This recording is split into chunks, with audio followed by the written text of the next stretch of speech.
welcome to Skeleton Crew Review. I'm Tommy D, and pilot of the infamous Parma Flyer, it's Crash. How's it going?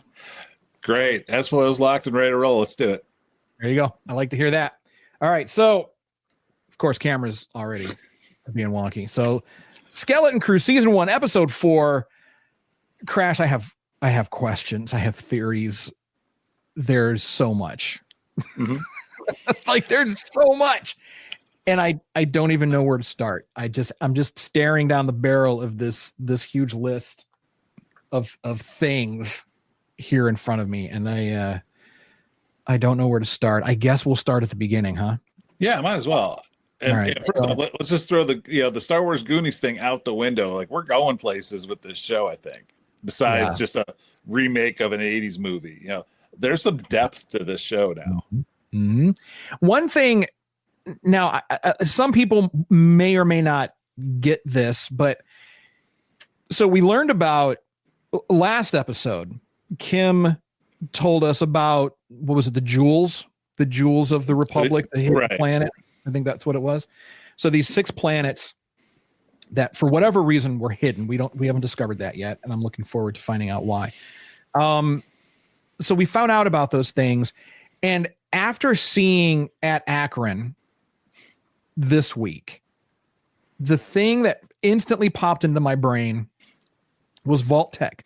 I had mentioned that before, how stuff was feeling a little Vault Tech-y. So if you're familiar with Fallout, for those of you that are watching or listening, if any of you are familiar with Fallout, you get it. If you're not, briefly, the whole premise of the Fallout games and now the TV series, post-apocalyptic wasteland, bombs dropped, people went into these vaults to escape the apocalyptic nuclear hellfire, only to reemerge in some cases hundreds of years later. But the company that put these together, Vault Tech, it's theorized that they actually engineered the war in order to sell space in the vault. But then also there were dozens of vaults. Each vault had a separate experiment going on inside of it. So some vaults, I think there was like one vault where it was just nothing was happening. It was allowed to just kind of go on its own. But then others had very specific things going on in them. And if anyone's going to get into the lore of Fallout, I don't want to ruin anything. But there were several dozen vaults, and each one had kind of like their own experiment. I was getting those vibes here. It's like, all right, so we know Aten is the utopia. But like all utopias, it's a flawed utopia. I'm sure there's going to be some sinister underbelly. But then we see at Akron, and this is the war world. This is clearly the opposite of the utopia. And I'm like, oh, I feel like that's where the kids are going now. Like, in order to get back home, we're going to have to hit the other 4 planets now. And we have 4 episodes left.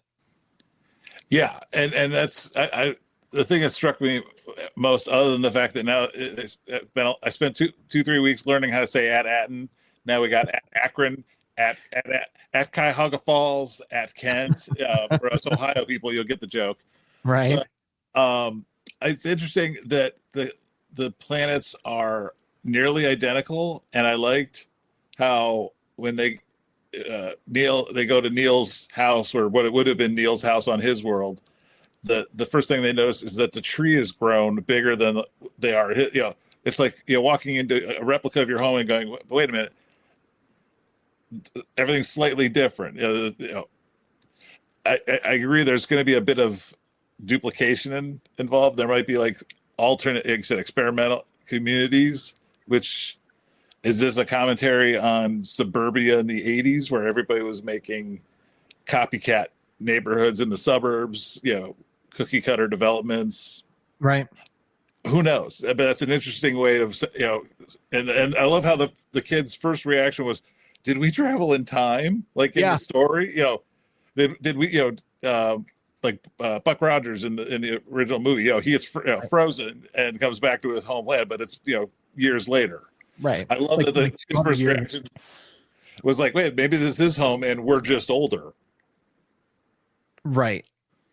So I wasn't really expecting. I was hoping that they wouldn't do that because I love Star Trek, but I hate time travel. I feel like I share that with all of the other captains except maybe Archer. I think Archer was cool with time travel. I don't know, but I'm a Voyager fan. Janeway hated time travel and she hated all of that, but the temporal anomalies. So I was really hoping that they weren't going to do that in Star Wars, and they didn't. So I'm glad for that. I'm glad that we got to see that. Yeah. So one thing that also popped into my head, on our other show, Star Wars Safe Space, we talk about Palpatine's influence in everything, especially now that we're talking about the Clone Wars. So this popped into my brain too, and I want to ask you, Crash. Okay. Do you think, at this point, we know that we are in the New Republic Mandalorian era. We know that. So Papa Palpy is no longer with us in person. Now, publicly, Papa Palpy is not with us, but as we find out, he's lurking. He's still around somewhere. During his era, when Palpatine was alive and kicking, do you think that he was aware of these jewels? And if so, was he involved in some way in their creation? Was he kind of like was he the architect? Or was he maybe seeking them out? Or was he just 100% aware and unbothered? What do you think? Honestly, I think this is what we talked about this on the other show, where I think if he's not directly involved in something, he has a hand in it. He has other people doing his dirty work with it. I found it interesting that for At-Aten being the hidden world, the Atlantis, the El Dorado of these worlds, that Ad-Akron is out there and they trade with the outside world. Like the guy said, we just trade like our hides and stuff for bullets, basically. And whatever I noticed a lot of repeated props. Like you saw the helmets on some of those guys. Mud troopers. Mud trooper. The guy who had the goggles. He had the mud trooper goggles and the helmet. Yeah. And the tank looked like a very separatist Trade Federation style, maybe early model tank, which kind of makes me believe this experiment, whatever this is, again, as we talked in past episodes of this, I think this predates the prequel trilogy as far as their isolation, which would explain why they have older tech. And now that there's one of the worlds is, shall we say, out of the bubble. Yeah. They're getting scraps for trade.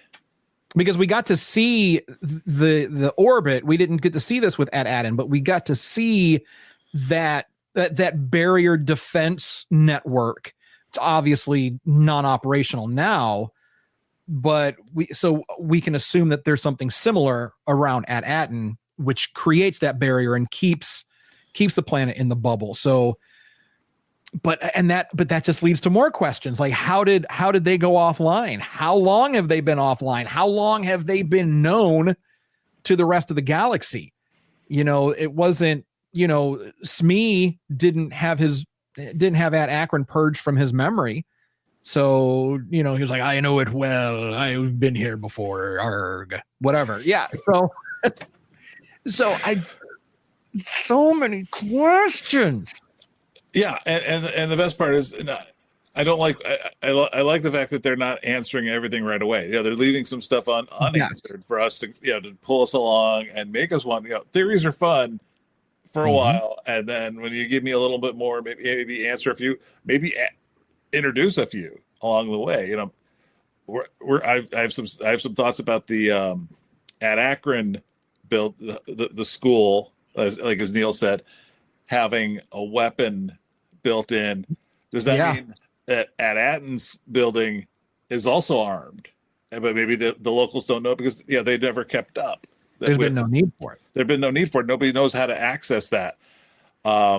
which could become interesting later on. I feel with Neil and the kids seeing another version of their home, right, that can defend itself. This is that version that the adults try to keep very well hidden on At-Aten. But I agree with you. I believe that the school on At-Aten more than likely has that sort of giant orbital, type of cannon built into it, or they're probably all over the planet as a secondary line of defense. Right. I'm thinking every single planet is set up identically. So we got that from the kids. The kids said, "Hey, that looks just like the supervisor's tower, or that looks like where my mom works. This is the school," So everything is set up.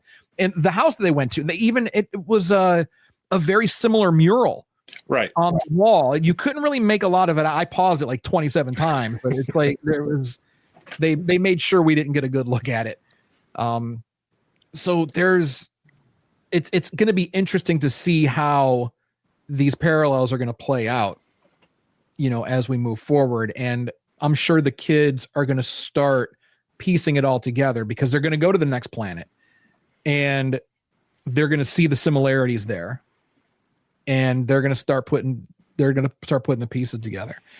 And I found it interesting when the Onyx Cinder was coming in, it switched over to autopilot.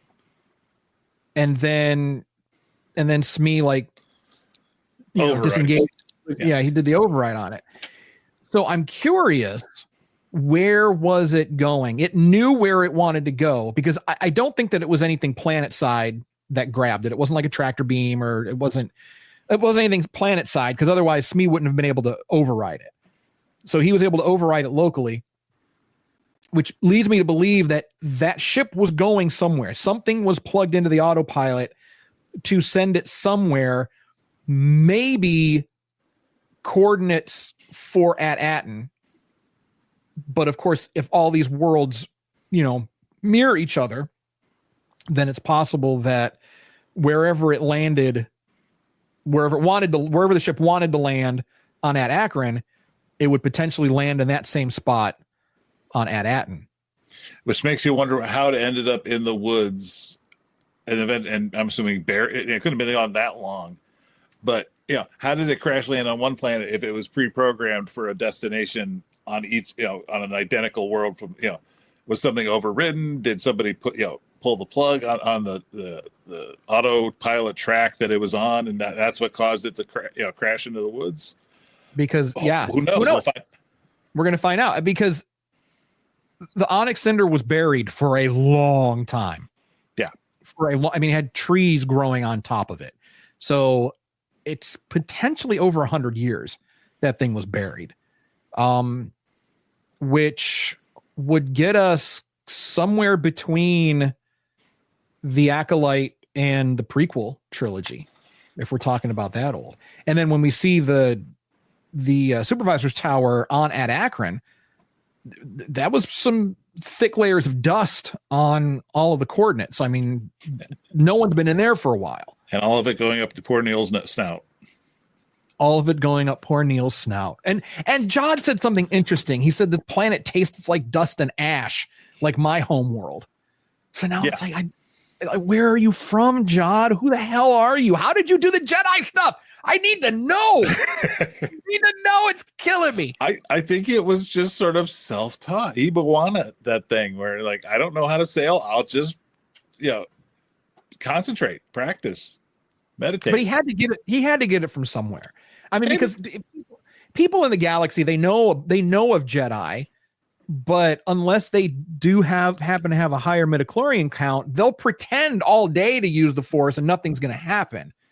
Because of course, what kid, doesn't want to be a Jedi? They're the knights, of course, who doesn't want to be a knight and go on adventures and things like that. So I'm still leaning towards Padawan with him. I'm still the age. It could be. He could have been a youngling, even with just the basic, level of training. And, we know some people escape. So we know people, some Jedi were helping younglings escape. And it's quite possible a low level kid escaped the temple, how did Kanan Jarrus survive after he got Right. separated? You find a way to make a living. If it's piracy, oh well. What if Jod, and this is such a stretch, and I know before I even say it, I know.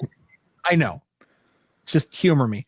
What if Jod is the little boy the little youngling who's like, Master Skywalker, there's too many of them. What are you going to do? What if that's Jod? And he like somehow escaped, because I don't think like we don't ever see Anakin, slaughter children, but I'm pretty sure he probably force pushed that kid, and maybe he tumbled over a chair or something, and then Anakin goes. I want that to be not it. to give too much away. We know in Kenobi, he stabbed Reva in the belly and left her for, she played dead. Mm-hmm. So it's not unheard of. It's probably low level unlikely. I'm gonna do my K2SO for my, do you want to know the odds of that happening? It's low. It's very low. So unfortunately, as we've also learned with Star Wars, the only person who dies from a gut shot is Qui-Gon. Apparently, everybody else is good. Everybody else who gets stabbed in the gut is okay. Everyone else pulls through. Reva pulls through. Sabine pulls through. It's okay. But Qui-Gon just gave up the ghost just with that one poke. It wasn't even a good one. It wasn't even a good poke. He's like, I mean, and the wound cauterizes. He gave up the Force Ghost on purpose, I think. That's a whole other show. Yeah, we ain't got time for that one. We ain't got time. All right, so we talked about the Imperial gear. We talked about the autopilot. We got to see the softer side of Jod a little bit. I liked him in this episode. We were going back and forth about who is he. I think this was more of a Jod being himself. Maybe not Captain Silva, maybe not Crimson Jack. Last week I said I think a lot of that are personas that people in his profession like to. Nobody gives their real name at the bar. You know what I mean? Right. I think that, but I think now this partnership he's proposing. He knows, he's got to kind of trying to be on the level, because he wants. He still wants to find treasure. If these kids are from the mythical planet of Ad-Ad, it's like, okay, look, I got a fairly decent thing going here. And I think we're starting to see a little bit more of his generous side, his compassionate side, his friendlier side than when he was a pirate captain, raiding ships for a living. Right. But is it, and that's what I wanted to ask too. Is it a soft side? Is it the soft side of Jod Nanawood, or is he just playing the game to win their trust? He's like, oh, I need the kids. Come with me. Oh, hugs. Let's hug everybody. But he's still a murdering bastard. I mean, he's maybe not by his, although he was straight up trying to sauce Kim. He was trying to take Kim out. Was he? I mean, he shot the computer.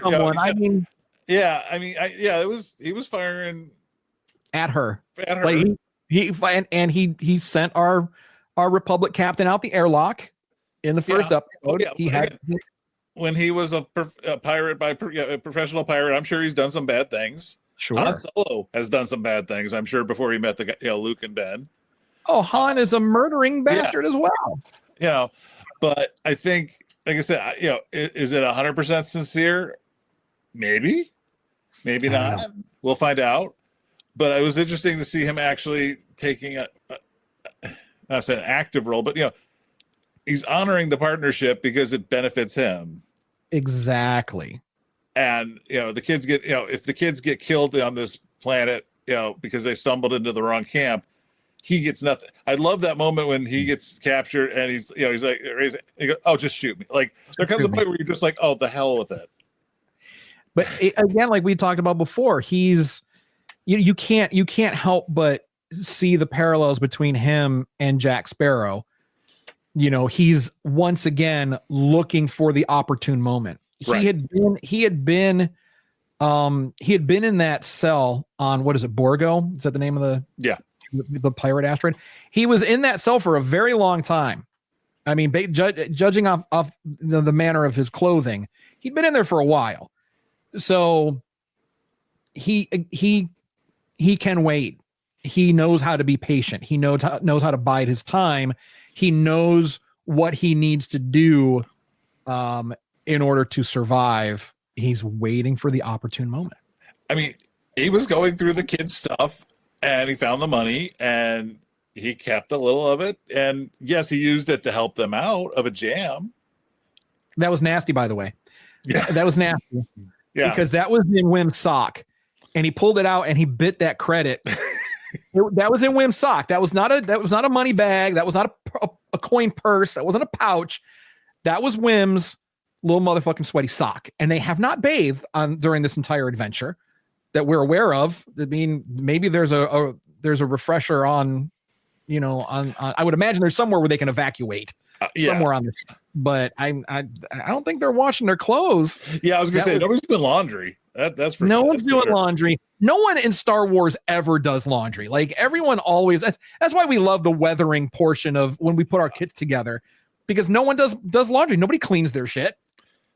Everything's always dirty and filthy, and that's part of the reason. But he took that sock money into his mouth and he nibbled on it to make sure it was real.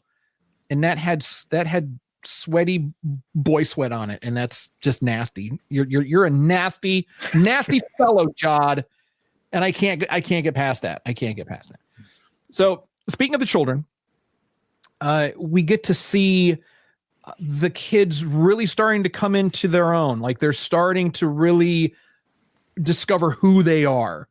And, we get to see Neil, with, what's her name? Hannah, I think. Mm-hmm. The French revolutionary who parkours everywhere for some reason. I mean, she doesn't need to, but she can. So I guess why not? So that was nice. He got a little smooch, had a little tender moment, but we really got to see his level of maturity too. That was cat butt everywhere. Yeah, we had an Anna sighting. Yeah, and fun fact, apparently Neil's a lover, not a fighter. Let's give the boy some street cred. Yeah. Well done, sir. Well done indeed. He knows what's going on. And that was a great moral, I mean, joking aside, his mindset about how fighting is stupid and you should make a peace, and also great moral to slip into this story for kids. Well, like you said, Star Wars is a kid's morality tale at its heart. That was a great lesson to squeeze into the middle of this kind of dark at times story. Yeah, I agree. And it was nice to see them all really starting to solidify individually. We get to see Neil. He's becoming that moral compass. He knows right from wrong. And despite the fact that he does get scared, he's clearly not a coward. And I love how they do that when that asshole General Strix was like, yeah, send you guys go in first. Yeah. Neil. We honor our children. Yeah. That guy's a douche. But so they're going out there. Neil actually takes point. He just is walking. He admits to being terrified, but he does it anyway. And that's true courage. And I love that they're showing that, because you can still be scared and still be brave. And exactly. I love that they pointed that out. We see the burden of leadership really weighing on Fern. So she's really starting to solidify and come into her own.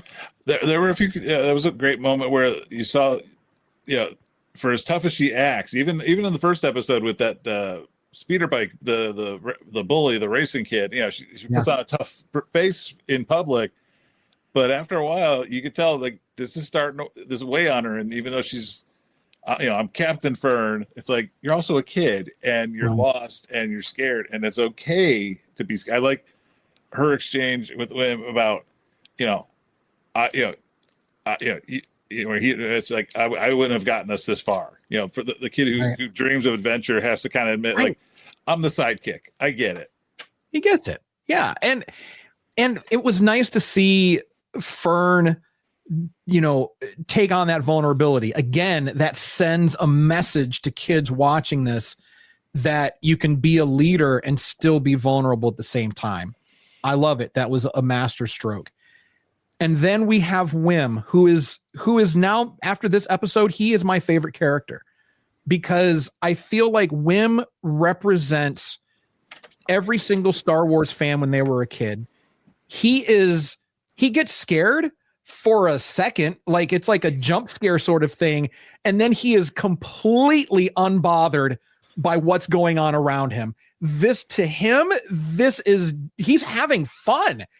I mean, he has his pretend lightsaber. He picks up a pipe. You're on this unknown world, potentially trapped, lost in space. You don't know where to go, and you pick up a pipe and pretend that it's a lightsaber, and you're playing.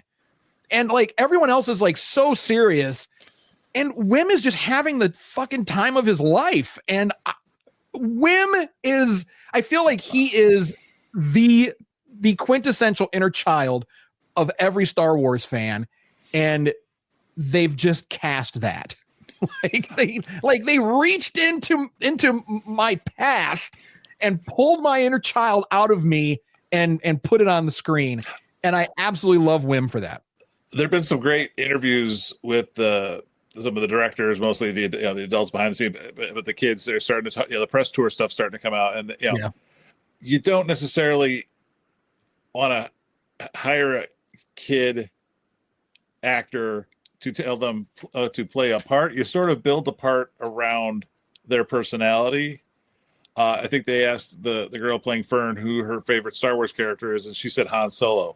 And you can see that in the way they've written her character, the scruffy, rebellious leader, captain type. Wim, I'm sure it was the same. I think he said Luke Skywalker was his, and you can see that in the way he picks up the stick. When he gets in the turrets and they're shooting at the X-wing, he's having fun. He's having fun. They were not conserving blaster bolts by any means. No, he's just having the best time. Like he's in his element, as dangerous as it is. Like even when they were put on point and they were walking down,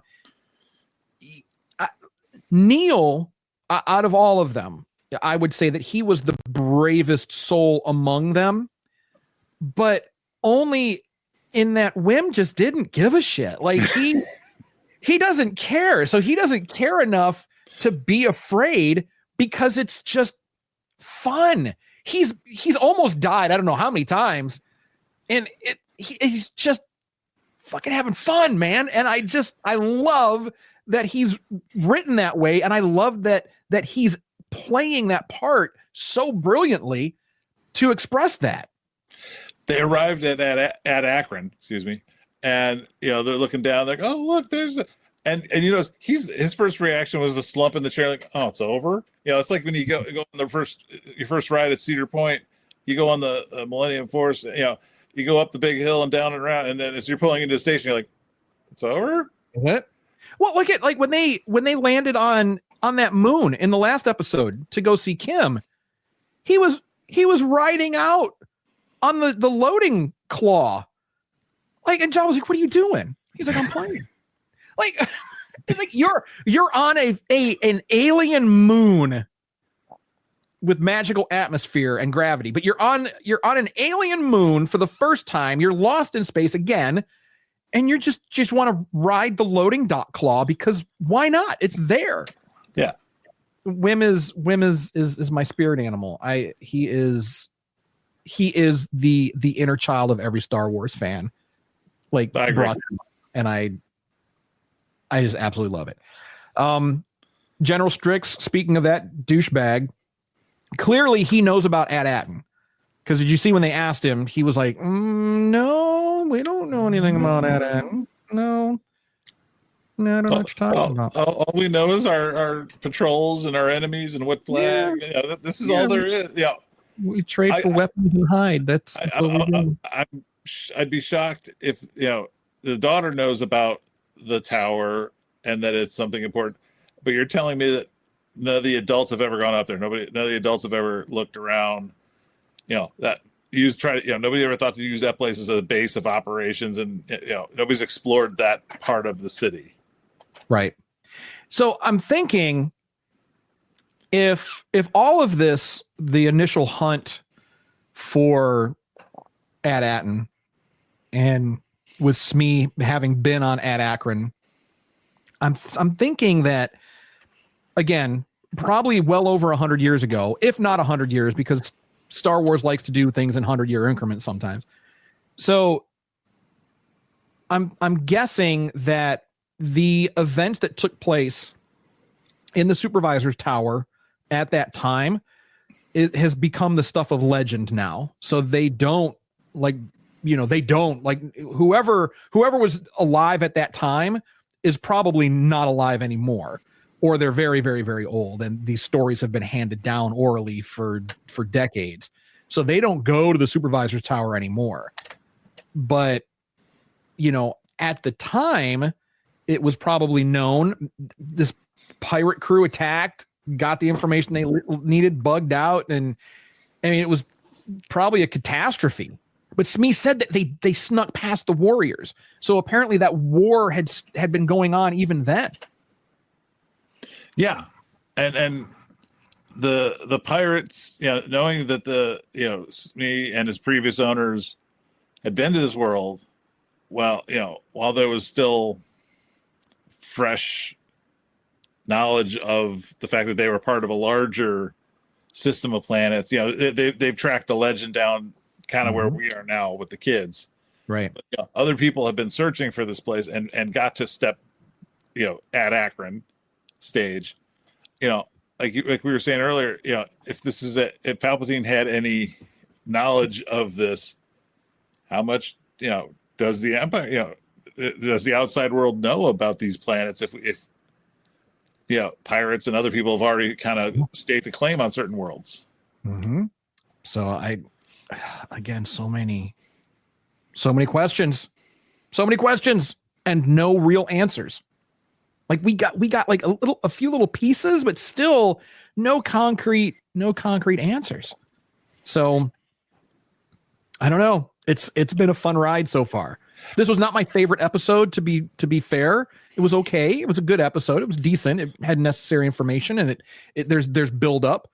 Not my favorite episode, but it was still fun. So what do you think about Smee's SM-33's I say his dark side? I was the thing that drew me in about this episode is how quickly he turned dark on the it's cute to have an old clunky droid following you around and taking orders from a kid, but as soon as he started really like, oh, I've been here and I've had my Fern does the droid command trick to kind of circumvent a memory lock. It got me thinking back to the first episode, and when in this episode when he like puts Jod up against the wall and lifts him up, he expands to raise him. Immediately thought about those skeletons we find, and the one with the dagger through its chest, off the ground. He was lifted up and then yoinked. Yeah. And I'm sitting there going, did SM-33 kill them? Because when we first saw the dead bodies, we thought maybe the crew fought amongst themselves, and that's why they crashed. But could maybe SM-33 have done it? That's a great theory, because he himself said, the captain told me if anyone starts poking around, I'm supposed to rip them apart limb from limb. Right. But maybe that command override didn't exclude the captain. So once they got to Ad-Aten, Smee's prerogative was, his order, no one's poking around. So that means you, Captain, rip. Yeah. That quick. That was like the juicy part of this episode for me. Not just in the way how dark it got and how for a kid's adventure, it's like, ooh, this is when things start getting scary kind of moment. But for SM-33, all of a sudden I'm like, did he off the crew or what was left of the crew? And that's where the bodies came from on the ship. How that ship crashed, we don't know yet. But I'm your captain. You get to El Dorado and all of a sudden your droid decides, oh hey, stab, rip everything. He might order 66 his own crew. That's a really interesting theory. I didn't think about that. I like that. So Smee sauced the captain and whoever else was in there, probably the first mate, I would imagine, somebody else. I don't know. Yeah. Good soldiers follow orders. Good soldiers follow orders. We've learned that from Dave as well. So yikes. All right. So predictions for next week. That's going to be, I should note too that we'll be taking 2 weeks off for the holidays. So we will return. Our next episode will be out on January 8th. Well, no, it'll be out on January 9th because we record on the 8th and we'll be out. So that's going to be episode 5 and 6 and 7 that we're going to cover in our next podcast. So predictions for episode 5, 6, and 7. I think we're going to see more of Brutus and the pirates either trailing the kids and Jod. They didn't just let that ship go. They want Jod back. I think they, or at the very least, they want to get him for breaking out of, I think we're going to start seeing the baddies show up again, and now they're going to be chasing the kids. Yeah. Yep. That's a good call. I agree. I think that somewhere in 5, 6, and 7, we're going to get a cameo. I don't know exactly who it's going to be, obviously. I hope it's Hondo. I think that there's whispers, there's rumors going around that we may see Cara Dune again. She may be coming out of exile, perhaps. I don't know. There's, again, whispers and rumors. Who knows if that's true or not? If it's true, this could potentially be a vehicle for her to make her return. The kids are in trouble. Who better to save them than this badass Republic drop trooper to come in and save the day? Or we're going to get Grogu and Neil together in the same scene, and the entire internet is going to implode. And everyone, and it's going to cause overload. It's going to be a cuteness singularity, and it's going to create a black hole that sucks the world and everything around it inside, and then we're all going to die. But the last things we see are Neil holding Grogu, and then showing him the circus hologram from the holiday special. Yeah. Oh my God. Crash. See, now that got even worse. Okay. All right. So, that's going to do it for us this week. Thank you for joining us. Again, we are going to be taking the next 2 weeks off for the holidays. So please, have a very happy and safe holiday. Whatever you celebrate, please, do it as responsibly as possible. That doesn't mean don't get in any trouble. Please, by all means, do get into trouble. Just don't get hurt and don't get caught. So maybe that needs to be our new outro catchphrase for this, since we are scoundrels ourselves and we're talking about pirates. Don't get hurt, don't get caught. Sounds about right.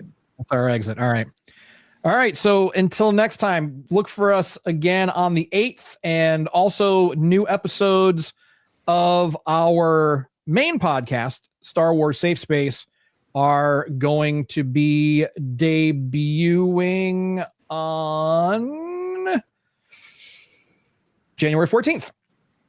So we'll record on the 10th and drop on the 14th. So look forward to that. And over the holiday, catch up on our old episodes, stuff you haven't listened to yet. So tell your friends, tell your enemies, depending on how much you love or hate either. And sometime in that time frame, I'm going to fix my camera because It's been bugging out on me this entire time. Anyway, all right. Crash, thank you for joining us. Always fun. You have a great holiday as well. Same to you guys. Don't get hurt. Don't get caught. We'll see you next time.